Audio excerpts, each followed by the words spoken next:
নমস্কাৰ বন্ধুসকল মই লৈছো আপোনালোকলৈ এটা নতুন ভিডিঅ' যেটোত মই আজি কম আপোনালোকে স্কলাৰশ্বিপৰ কথা হয় আপুনি যদি ডিগ্ৰী পঢ়ি আছে বা আপুনি BSc BA M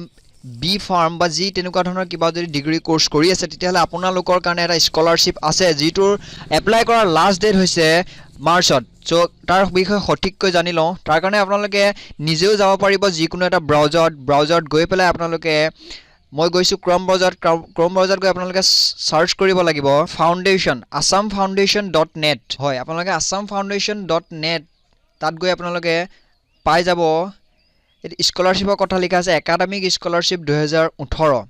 result announced হেতু 2018 চনৰ যদি কোনোবা এপ্লাই কৰিছিল তেতিয়ালে তাৰ কাৰণে হেতু ৰিজাল্ট আছে তো তাৰ পিছত কৈছে কি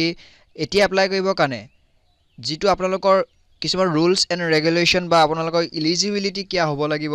হেবিলাক ইয়া দিয়া আছে তাৰ বিষয়ে মই সঠিককৈ আপোনালোকক জনাই আছো সো এলিজিবিলিটি কথা ক'বলৈ গ'লে প্ৰথমটো এলিজিবিলিটি আহি পৰিব ইয়াত আপুনি হ'ব লাগিব ডিগ্ৰী কোৰ্স কৰি থকা আৰু কৈছে কি আপোনালোকে ডিগ্ৰী যেটো কোৰ্স কৰি আছে হেতু আপোনালোকে ৰেগুলাৰ বেসিছত কৰিব লাগিব কোনো প্ৰাইভেট নাই বা তেনেকুৱা ধৰণৰ কোৰ্স হলে নহব তাৰ 2 নম্বৰ পইণ্টটো দিছে কি আপোনালোকে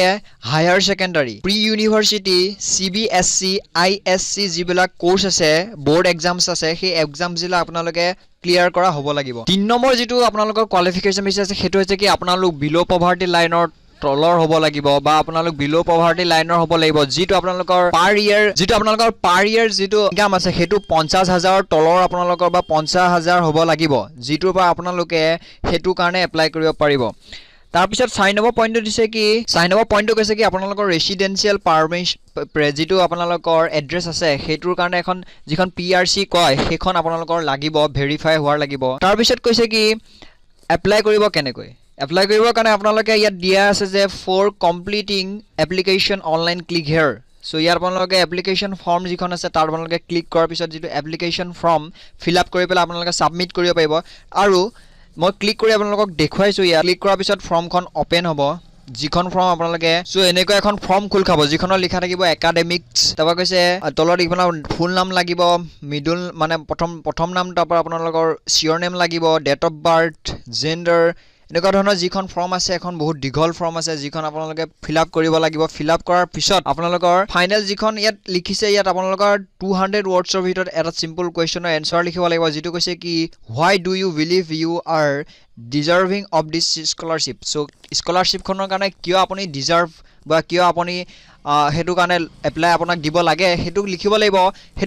লাগিব আপোনালোকে সেইখিনি যে আপোনালোক যে এটা বিলো পভাৰ্টি লাইনৰ তলৰ আপোনালোকৰ পাৰ ইয়াৰ যেটো ইনকাম আছে হেতু 50000 ৰ তলত হয় সো 50000 ৰ তলৰ প্ৰুফ দেখুৱাৰ কাৰণে আপোনালোকক হয়তো ইনকাম সাৰ্টিফিকেটৰো প্ৰয়োজন হ'ব পাৰে সো হেবিলাক লিখিব 2 নম্বৰ কোৱেশ্চনটো লিখিছে কি what do you aspire to be এনেকুৱা ধৰণৰ কিছুমান কোৱেশ্চন থাকিব আপুনি কি মনোবাঞ্ছিত কি আপোনাৰ হেতু সুধিছে ইয়াত সিম্পল এনসাৰ দিব লাগে তাবা ফাইনাল ইয়াত ক্লিক কৰিব লাগিব ক্লিক কৰাৰ পিছত গিভ ডিটেইলছ ইন ফিউ ওয়াৰ্ডছ তাৰ পিছত আপোনালোকৰ লাষ্টত আহিব ৰেফাৰেন্স ডিটেইলছ বুলি তো এনেকা কৰাৰ পিছত লাষ্টত সাবমিট যেটো আছে সাবমিটত আপোনালোকে ক্লিক কৰিব আৰু আপোনালোকৰ তাৰ কাৰণে এপ্লাই হৈ যাব আৰু তাৰ পিছত যিখন বা আপোনালোকৰ যিখন ফৰ্ম আছে সেইখন প্ৰিন্ট আউট কৰি ৰাখি থব সো ইমানে আছিল সো আপোনালোকে যদি এপ্লাই কৰিব বিচাৰে তেতিয়া হলে assamfoundation.net মাৰি পেলাই আপোনালোকে তাত পাই যাব অনলাইন ফৰ্মখন